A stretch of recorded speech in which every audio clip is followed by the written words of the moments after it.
గతంలో టీఆర్ఎస్ సభ్యులు చేయలేదా, టీడీపీ సభ్యులు చేయలేదా? ఇదిగో ఇలా ఏం చెప్పినా ఎన్ని చెప్పినా సదరు కోమిటిరెడ్డి చర్యను కాంగ్రెస్ పార్టీ సమర్థించుకోవడం కష్టం. నిజానికి గవర్నర్ ప్రసంగాన్ని అడ్డుకునే ముందస్తు ప్లాన్తోనే కాంగ్రెస్ వ్యవహరించింది. Aggressive stand.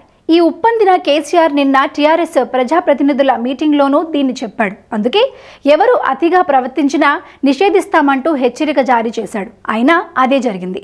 Council chairman Swamy Goud గాయపడే స్థాయిలో అల్లరి కనిపించడంతో ప్రభుత్వం ఇక ఉపేక్షించకపోవచ్చు. కోమిటిరెడ్డిపై లైఫ్ టైం బ్యాన్ పెడతారట కదా.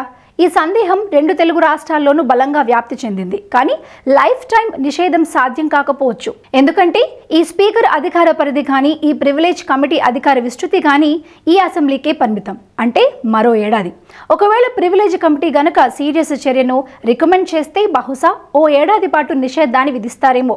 ఏపీ అసెంబ్లీకి సంబంధించి రోజా పైన స్పీకర్ కోడెల ఏడాది నిషేధం విధించారు. దీనిపై ఆమె కోర్టు మెట్లు ఎక్కి ఎంత పోరాడినా ఫలితం లేదు, ఉండదు కూడా. అసెంబ్లీలో సభ్యుల ప్రవర్తనకు సంబంధించిన ఫిర్యాదులపై ఎవరైనా సభ్యుడిపై స్పీకర్ ఒకవేళ నిర్ణయం తీసుకుంటే ఇక అది ఫైనల్. కోర్టులు పెద్దగా జోక్యం చేసుకోవు. చట్టసభల అధికారంలోకి అంటే స్పీకర్ల అధికార పరిధిలోకి ఎంటర్ కావడానికి ఇష్టపడవు కూడా. సో ఒకవేళ కోమిటిరెడ్డిపై గనక నిజంగానే ఏడాది నిషేధం అనే నిర్ణయం గనక తీసుకుంటే ఆ ఏడాది కాలం పూర్తయ్యేసరికి 2019 మార్చి వచ్చేస్తుంది.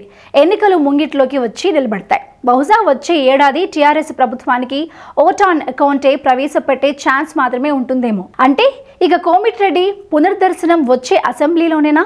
అది తను మళ్ళీ అసెంబ్లీకి పోటీ చేస్తే గెలిస్తే.